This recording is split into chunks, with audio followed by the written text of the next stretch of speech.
Hey y'all, it's Auntie Jess in the building. Pew, pew, pew, pew. My name is Jessica Harris, aka Auntie Jess, astrophysicist by training, educator. I am also in education and public outreach, diversity, equity, inclusion, and mentoring. That's how y'all know me here. So I'm so excited for tonight. We're gonna have a special guest, and as we wait for them, we're gonna do what we always do when we start off. We're gonna just jam it out to some music. So tag a few people to have them joining us in tonight. Tag them, share this, and we're going to get started soon. Hey, let's go, let's go. How y'all doing today? Checking in. How are y'all feeling? On a scale of 1 to 10, 10 being like you're about to come out of your skin, 1 cool like a Sunday morning breeze. Like, tell me how you're feeling as you're coming into this space today. Waiting for our special guest.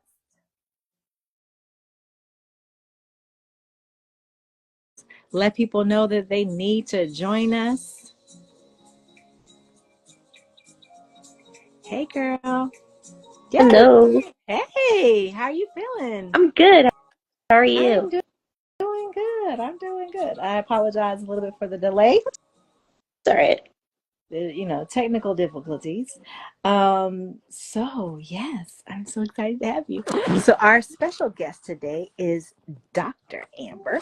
She is a dynamic professional who seamlessly merged her passion for physics with a flair for design and crafting a diverse career that spans academia and tech industry. So I'm super excited to have her tonight to talk about her journey here in STEM.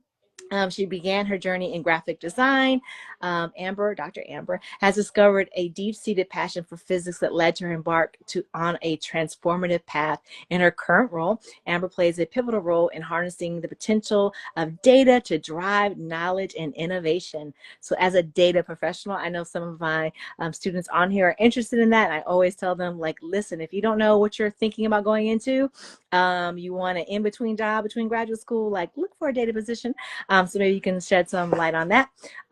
She engages in a spectrum of activities, including crafting insightful data visualizations, preparing and exploring data sets. You'll have to tell us about that. Conducting statistical analysis, coordinating with key stakeholders. You're out here really important. And implementing advanced analytic techniques. Amber is a unique blend of skills stemming from her background in both graphics and physics. I love it that A in STEAM is coming out here. We underappreciate that more than we think we should. And you bring a distinct perspective to your work, and you are able to engage and tackle challenges with a holistic approach. I love it. I know like that's like a formal introduction, but I met Amber years ago with Vanguard STEM, and we've stayed in touch. We just actually got to catch up a few weeks ago, and it was such a pleasure. So welcome to Auntie Jess's Corner. Thanks for having me. Good. So tell me, like I always start my sessions with my students, like what's a win? What's something that's good that's happened between since we last talked and now, or maybe just this week, some wins you've maybe had. Um, I guess like I've been playing a lot of I win because I'm big on family. I've been playing a lot of video games with my brothers and my cousin. Like rarely do we get to play games together. So we found one that we're all playing together recently, so that's been a ton of fun. What is the game? Monster Hunter Wilds. I love that. Okay, how can people play that? I'm not a gamer, but I know people are into gaming. We play on PC. All of us have Okay, PCs, so we play on PC together. But it's also on consoles, both Xbox and PlayStation, I think. I love that. So it's a good outlet for you, some Hmm. good self-care time. I love that. That's something I encourage everyone to have, especially in STEM, finding your outlet, finding something that you can do that's sometimes not connected to the science. So I'm gonna let you just talk a little bit about, your journey, how you stayed in tune with that design, how you stayed in tune with still your graphics and your eye to detail and keeping with the physics.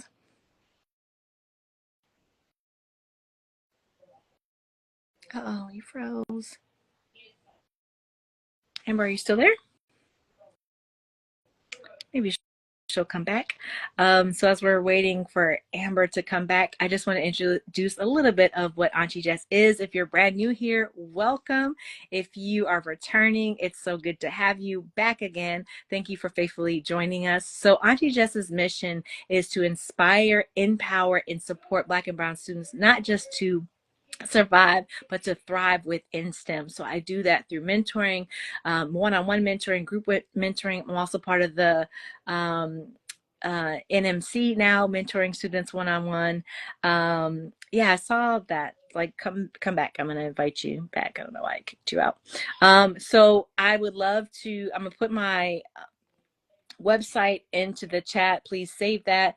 Please subscribe to my website. There's a lot of events that are coming up. So as Amber's getting connected, I'm really excited about on the 14th, I'm doing a mental health first aid training. If you are a student, if you are someone who's going to be working with students this summer, I highly encourage you to do the mental health first aid training. For my undergraduate students and graduate students, listen, this is free. It's yeah, it's free for you, because I want to make sure that you are supported and have what you need. But if you're part of programs, if you're part of wanting to support your colleagues, wanting to support family members, like, listen, take this course. And then I'm really excited, for the very first time on the third Wednesday of this month, we're going to have Auntie Jess's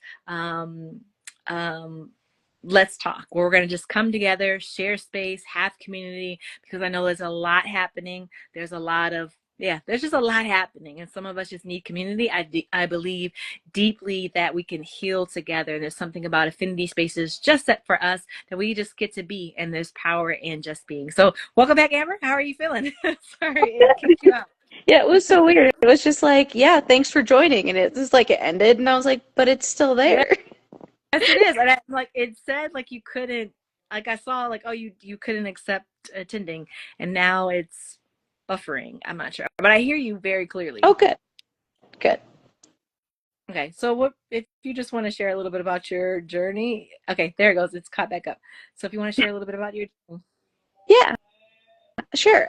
So I started out in, well, I had no idea what I wanted to do when I started to go to college. So I was told by my English professor that not everybody gets to play a sport in college, because I played a sport in high school. And so that's kind of how I ended up choosing my college. I had a sports like visit to a school that is now closed. It's called Casanova College. And I decided to do graphic design there. But it was also really close to Syracuse. So around my second year, I kind of was like, I'm not really feeling this major. This isn't really what I want to do. Mhm. It felt subjective, because art is subjective. Like, my grades didn't really feel like I was earning the grade that I should be earning for Yeah. things, and I was getting grades that, I felt were undeserved for things that I like didn't really put a lot of effort into. And so I transferred to Syracuse with the expectation that I was going to do something completely different than physics in the first place. I wanted to do like biomedical engineering, but that would have been a complete restart. Mm-hmm. And I was like, I don't really want to restart. So when I transferred, I went to the liberal arts college and went into physics. And I've been doing physics since then. And then I think towards the end of undergrad, I realized that while I liked physics, I liked the data part of physics and not so Mm-hmm. much the physics of physics. Yes, yes, yes. So yeah, and then I went to grad school because I still liked research and all that stuff, but I also a little bit wasn't sure what I wanted to do after grad school, or after, yeah, undergrad and grad school. So I went to grad school and then went into data after grad school. I love that. So, this is, as I mentioned earlier, it's something I talk about so much with my students, that one, for my journey, when I decided to consciously not continue my PhD, I just wanted to set out on this mission to let people know you can be successful and it just can look differently. And I love your story about your pathway. Like, similarly, I went off to college, never thought I would be a physicist. Like, that was never on my radar. Like, I wanted to be in education. I wanted to be a teacher because a lot of my aunties were teachers. That's what I wanted to go into. But something that I talk a lot about my students with my students now are just opportunities. I don't think, first of all, we talk enough about what you can do with a bachelor's in Mhm. physics. I think it's the SPS, the Society of Physics Students. I think that's what that's called. Yes. They have an amazing article about like pathways, and one of the things I love in their template, their guide to understand like your career and what you're wanting to do is one of the first things they say about physics is like it's one of the hardest majors. And I love how they say it, like very matter of fact, like this is not an argument. And it's so true. We are challenged in a way that other majors are not. And so I want to share with students like there's opportunities for you at a bachelor's level. It's actually amazing the conversations that I have with students now about being burnt out Yes. at their bachelor's level. So can you tell us, did you experience burnout as you were matriculating through your degree? I feel like I did, but mostly because, like I went from graphic design to physics and I didn't really have the time to be burned out until, I was applying for grad school. And that's when like burnout hit me really hard. I think I went like a week where like the only thing I really wanted to eat was like chocolate. I really wasn't sleeping well. And it felt like I was just trying to get through the day and then it'd be fine. Um, it's like the burnout of just like having to do classwork and not feeling like you're doing good enough and not feeling like and like physics isn't competitive, but at some level you kind of compare yourself with your classmates a lot, even if you like they are your friends. Um, and so like I did a lot of that kind of comparison with my classmates and my friends, and it was a really rough time mentally. Mm-hmm. Um, but then after applying to grad school, it was much easier. And then I treated grad school very differently than I did undergrad. So, I think it's something powerful about what you said about like I didn't have time for burnout. yeah, Um, I think we need to like quote that because um, I felt similar. Like that's why I think that's why I'm so amazed that students now are getting burnt out in their undergraduate. I am not invalidating. I'm fully holding, uplifting those experiences because they are very real. For me, I didn't burn out until I was like in my profession, right? And because it was like you have to continue. It was like bachelor's degree, you got to get a PhD, especially during the hmm time that I was coming up. Like there wasn't alternatives. Like there's not like maybe you can be a data scientist, maybe you can take a break. It was like don't take a break because the stigma or whatever they were saying was like a lot of what I was told is like if you take a break, there's your chances of coming back are not high. Like if you take a yeah, break now, like you're probably not going to come back to this. So just continue on. Like just keep doing this and continue to go through. So there wasn't time, and I'm grateful. I'm grateful. I'm grateful that I went to two HBCUs. They still had their own experiences. Graduate school was still hard as hell. But I had to just keep pushing through. It was like I gotta like there's no time, and so that's of course, this is my mental health hat. I know that that's like not healthy. That's not the best of things. But can you share with us like how you changed? Like, you had your method out, like, you had your ways of coping with things in undergrad. What did you do to cope through graduate school? Because one of the reasons why I wanted to have you on here was to talk to my students that are thinking about graduate school. And I love to hear advice about people, like, what are they doing now? Like, what did they do? And what advice would you give? And again, like, you also are bringing this, like, you're out of it, right? You're bringing yeah. that 10,000 foot, you're bringing that like retro perspective. What is some advice you would give to students that are, like they're pushing through, they're wanting to get into graduate school, they're determined to do that, but what are some self-care, or what are some tips and tricks for mentally and emotionally, like keeping present? Yeah. So I treated grad school like a 9 to 5, um, because while the thing about physics is that I think it requires you to be working a lot. Like professors, your advisors expect a lot out of you, but it is your job. And your job is not a 24/7 kind of thing. It's a however much you want to put into it. Yeah. And I treated it like a 9 to 5. I didn't work, well, after I got done with classes, which is very different because classes you have to put a lot of work into. But once I was just research only, I did not do research on weekends. Those were mine. If I traveled during a weekend for like a conference or something, I took the equivalent amount of time off during the week, which was also instilled by my advisor, second advisor for grad school, was also my undergrad advisor. He also does the same thing, so it was very easy for me to do the same thing. Um, and so that made it a lot easier. I got back into soccer a lot, so like I played soccer a lot during grad school. I think I played 2 to 3 times a week, and that helped a lot. It helps a lot to maintain and keep hobbies Mhm. outside of grad school and the things that you have to do there. So I had like stalker friends that I hung out with all the time, and then I had grad school friends who were different friends. But yeah, those are kind of the things that help me maintain my mental health. I love that. So I'm gonna, like I love your mentality. When I was in graduate school, there I wish I knew what I knew now. So I think that's like why I'm so adamant about Auntie Jess is I want to give to students what I wish I had, because when I was in graduate school, I didn't feel like I had control of my schedule as much. Like literally I was Mhm. sat down twice because I wasn't doing 50 hours a week, because it was not like realistic for me to do 50 hours a week. Like I was mainly going on public transportation. I think there's maybe twice like I missed the bus and literally had to walk from Vanderbilt to my apartment downtown, which is no fun. Took me over an hour to get there.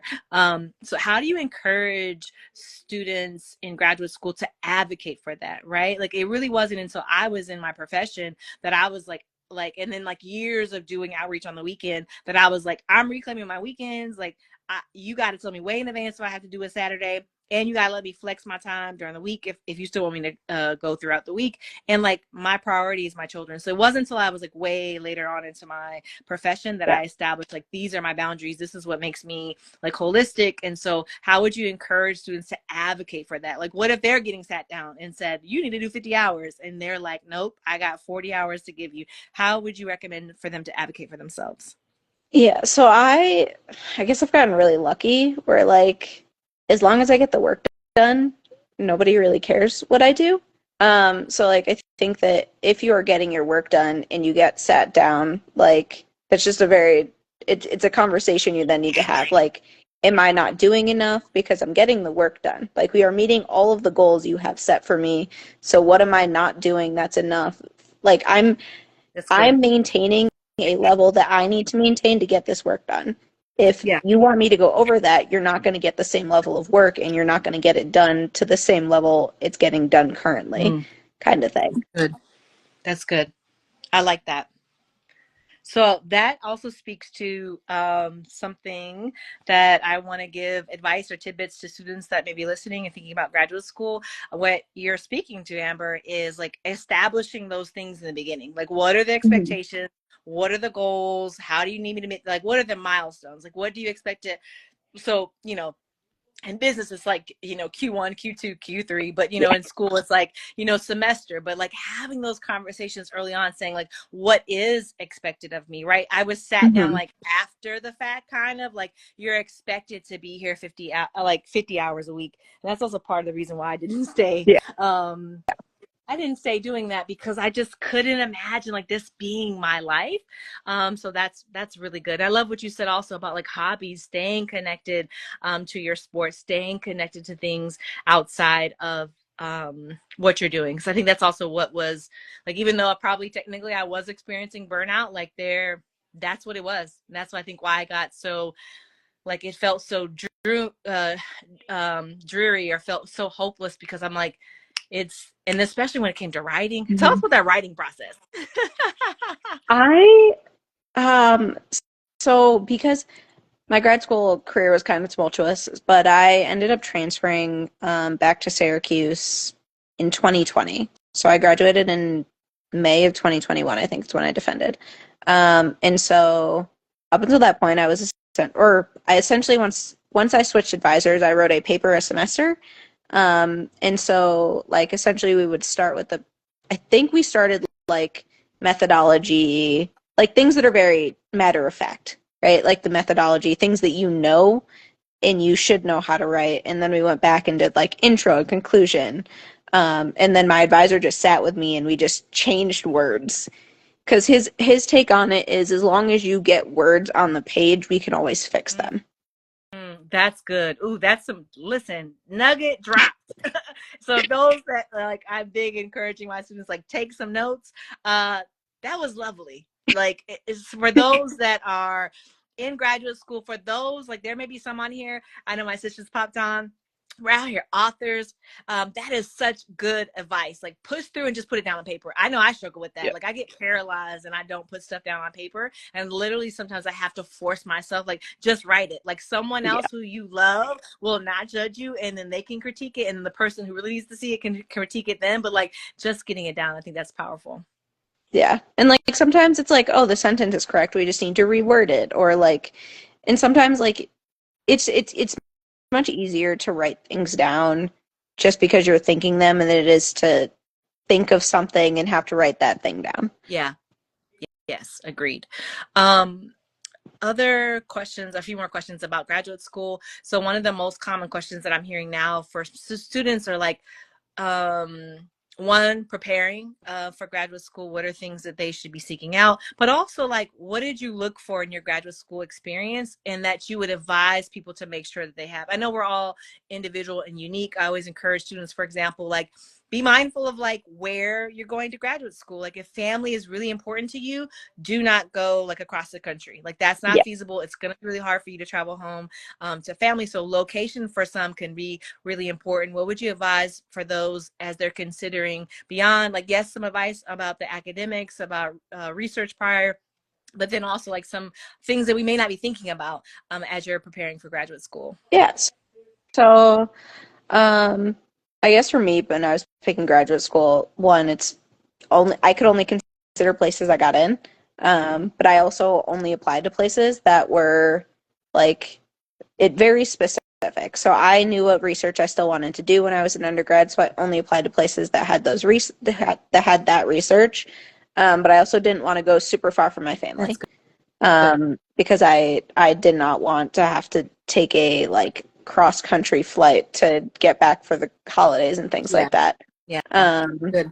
but outside of like that, when you do get into grad schools and you start to visit them, I think the interactions between grad students are important.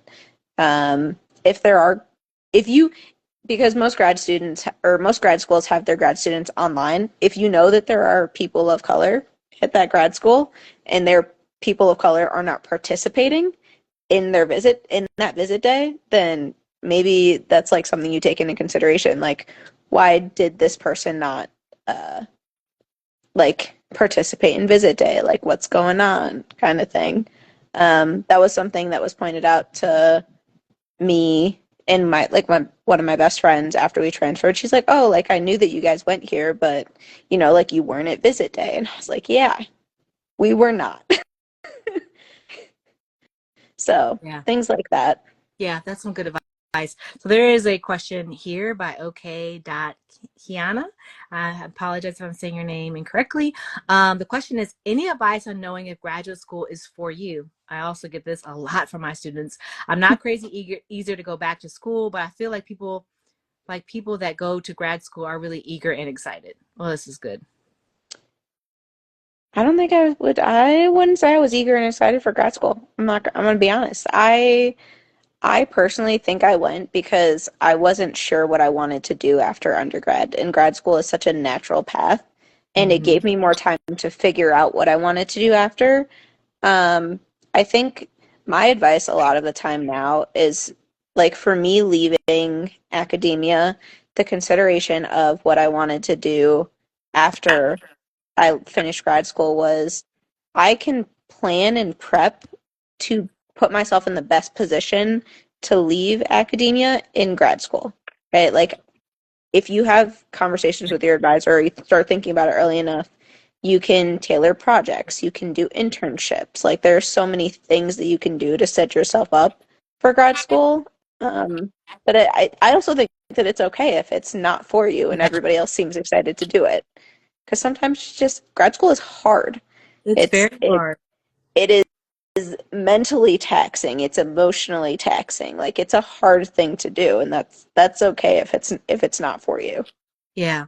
So I love what you said about like not being eager. I don't know if I would say I was eager. I was aware enough, so thank you for that. I was aware enough. Like again, I still was on this track like I had to go, but I was aware enough like PhD, like I wasn't ready for a PhD program. So I was grateful to be a part of Fifth Vanderbilt's Bridge program. Like that was Mhm. like a happy medium for me because I don't know how I knew. I know people asked me like before, like, how did you know you weren't prepared for graduate school? I don't know. I just knew I wasn't prepared for a graduate school program. So I want to say to you, okay, Kenya, that part of what I've seen is how we want to do science can look different for everyone. Like I'm excited about science, but I learned I'm not excited about the data, the nitty gritty data. Like when we used to have those article reviews that we had to, I'm so sorry, my alarm just went off. Like that was not my thing. Like I wasn't excited about that, but I am excited. Like I'm looking at this image now of the Eagle Nebula in the visible and infrared. Like I can talk about it all day long. Like I love it, but the nitty gritty of like the how you calculate to get the what elements are there, like I can do it, but like that's not what made me excited. So I think you should sit and think about that. Like it may be the traditional reasons why you want to go, but also think about like what do you want to use your graduate degree for? Like is there some particular position that you want to go after, your dream job that opens up doors because you have a PhD? So I would think about that. Or a master's degree. I also consider, I always think all the time, how you think for this PhD and like you can be as successful with a master's degree. You can be as successful with a bachelor's degree. I think you should just really think about like what it is you what do you want to use it for? Like I part of the reason why I didn't get my PhDs was because I had saw so many people push through to get their PhD and then they were not in the field at all. Like they just vanished. Like they got their degree and then they were no more. So I'm going to transition a little bit because I love what you're doing in data science. So tell us a little bit about uh, that transition. How did you know that that's what you wanted to go into? And then tell us a little bit about like your day-to-day job. Yeah. So the transition honestly was probably one of the hardest parts of grad school. There was a period of time where, so because I ended up transferring because I had a falling out with my advisor, like it put the graduate school path that I had planned out for myself and like my advisor had planned out, kind of it messed it up. So we ended up just trying to figure it out after the fact, I guess. And so I defended, and then my advisor continued to pay me until like July, and then after that, I didn't really have a job. But I just applied for it. Took I think 6 months for me to find my job, Mm. um, and I think two or three of that were like unpaid, essentially. So I had to move back home and kind of thing, and so it's there are people who understand that a PhD is experience, and then there are people who do not understand that yet. Yeah, that's good. And so um, I did get a lot of interviews at places where people understood that a PhD was experience. Mm-hmm. I also did not get a lot of like interviews too. And so like the interview process, like the application process was really, really hard. And part of the reason I got the job I currently have is because it's my somebody who used to work at the company posted on Twitter about a job opening, and I reached out about it and like said I'd be interested, and they filled the position, but I think we set up a call and we talked, and I was like, I just need someone to give me a chance, like Mm-hmm. a chance Good. to prove that I have the knowledge, because it's hard to express my knowledge and like Mm-hmm. the my capabilities in a piece of Yeah. paper. Um, and so we met. She introduced me to the person who was my manager when I started at iRobot. Um, and then like they ended up having a data analyst opening later on. They had a senior data analyst opening that I didn't end up getting. And then they had a data analyst opening later that I ended up getting. And my manager at the time said that she really liked my link between art and like physics, art and data essentially. And so yeah, so that was pretty much like how I got my job, and it was a really rough time applying for the job in the first place. I think like 2 weeks without really eating. I couldn't really eat solid food because I was just Mhm. so stressed out. Yeah, Um, and so that was a rough time, but it's much better now that I have the job. of course, of course. I think that's Um, I love your story. Thank you for your vulnerability and sharing. Hey, Dr. Robertson, I was going to send this to you and then I got caught up in our conversation. So it's so good to see you joining us tonight. What I love about your story, one is just the transparency. Like we think that we finally attained this thing, right? Like I need to do another talk about what do you do when you've attained that thing you've been seeking for like your whole life? Like what do you do? Like I think we don't talk Mhm. enough about reaching that goal and then like what do you do next? And the other part about your story that I love is not that I love that it happened to you, but I'm grateful that you're sharing it with others. Is that like just because you had the PhD didn't mean instantly that you had a job. And Yeah. also, you had to put in extra work to really translate that skill out into a different field. So, for those of you that are on this call that may struggle with that may not know how to talk about your skills, because one thing we have to get really good about, especially being scientists, especially being physicists, is transferable skills, right? And so we're not taught that language. So I would definitely encourage you to partner with someone in HR. This is like what they do Yeah. to help you translate that into, if you can. I know some people, so reach out if that's something that you're struggling with. But I appreciate you sharing that. Like you attained it, but you still you still knew what you wanted to be connected to. And I love that you advocated for yourself and said like, just give me a chance. Like I know that I know what I know. Yeah. I know I'm awesome. I know I'm a beast, but give me an opportunity. So tell us a little bit about your day to day. Like what does that look like? Yeah, so when I started as a data analyst, and I'm currently a data scientist. So as an analyst, it was kind of, I was supporting the smart home team, so that's like the voice automation kind of side. Oh, that's cool. And so I went to a lot of meetings.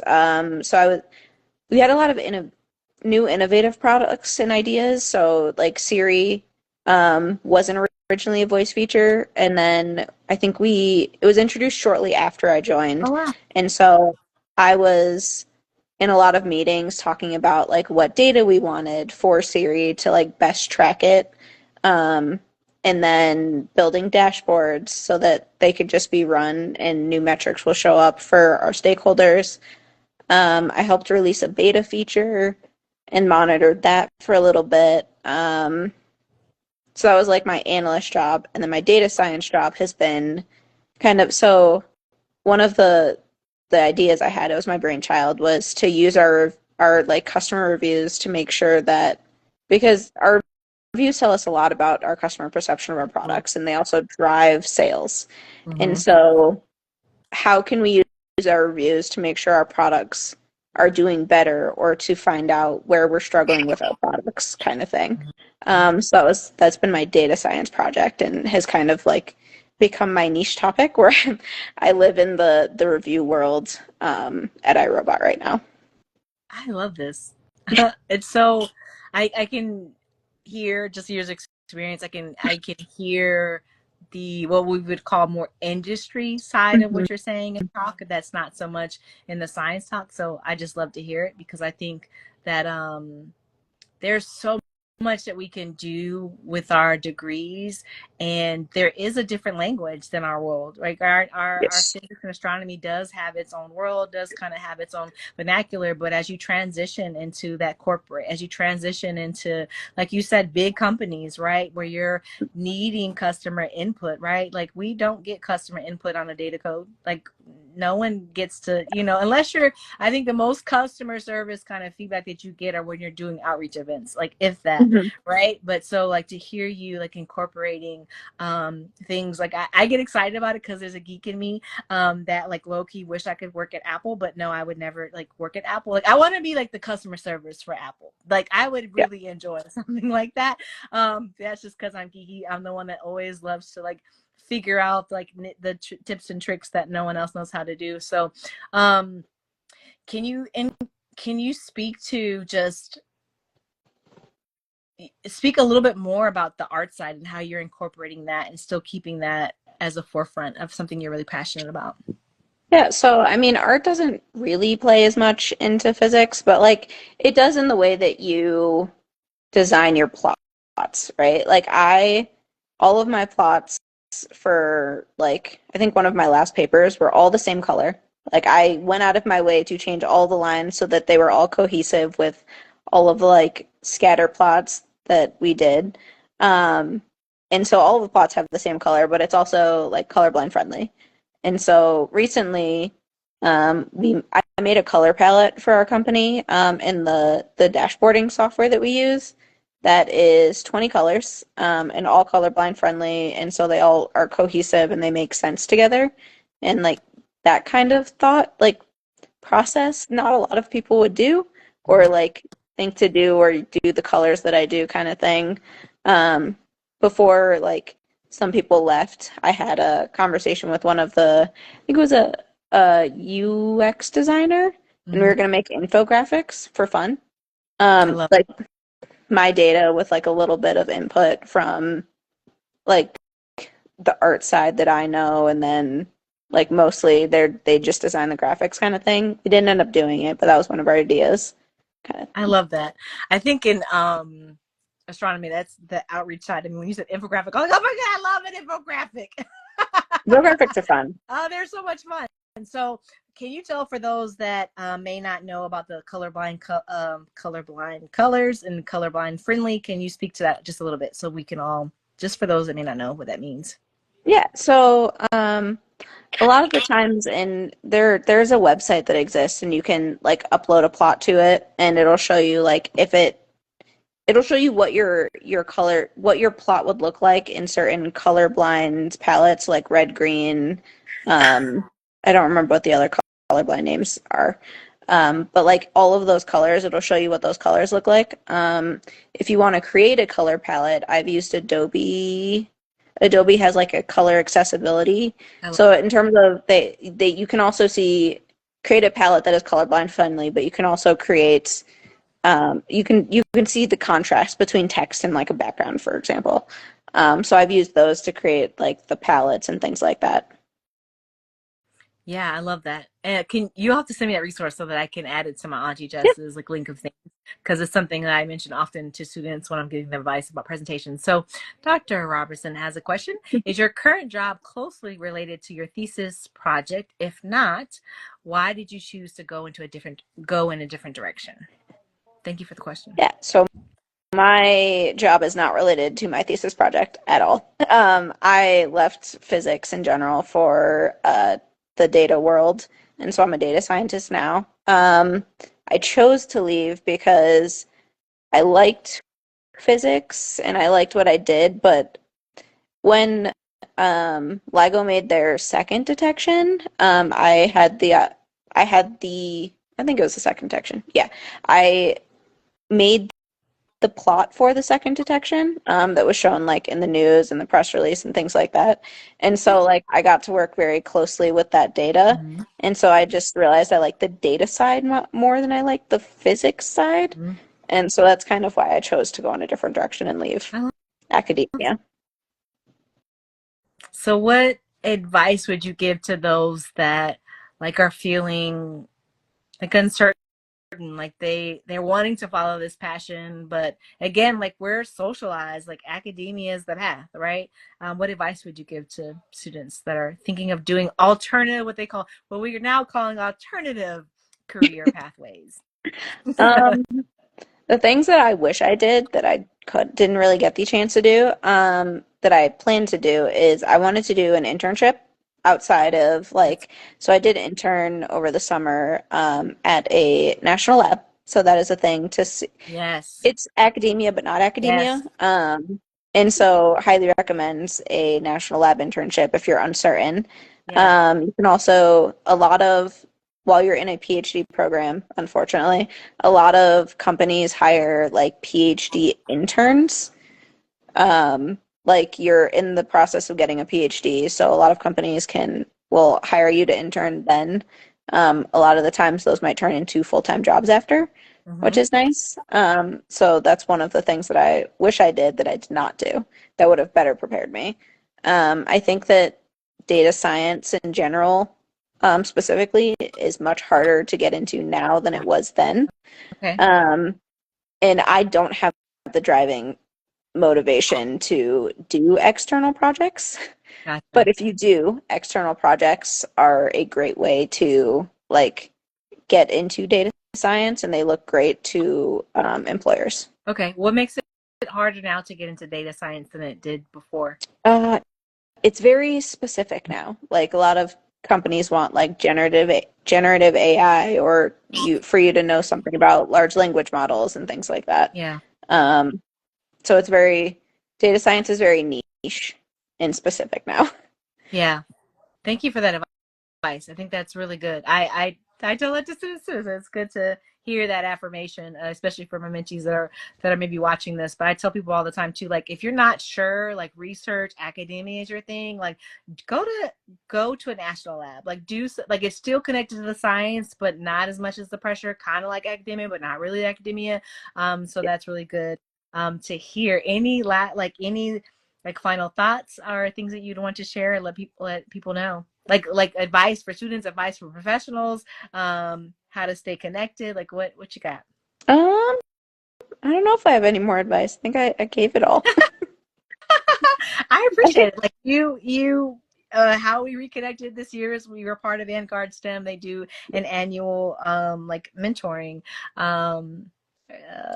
not project but a mentoring kind of night, and so that's how we got to connected. But thank you for all your advice today. I think this is so helpful. It's so good to see someone on the other side. So many of my students are like I said, in that in between. A lot of them are preparing for graduate school and just kind of uncertain, like they're burnt out, they're not sure they want to go in academia, and so it's really good to have you here. So let us know how we can follow you, and if you have a website or anything, please tell us how we can connect with you. Yeah, so you can follow me on Amber Kiana _, on Instagram. I do have a website that I think links my LinkedIn at least, and that's amberklenon.com. But Okay. then you can also find me on LinkedIn.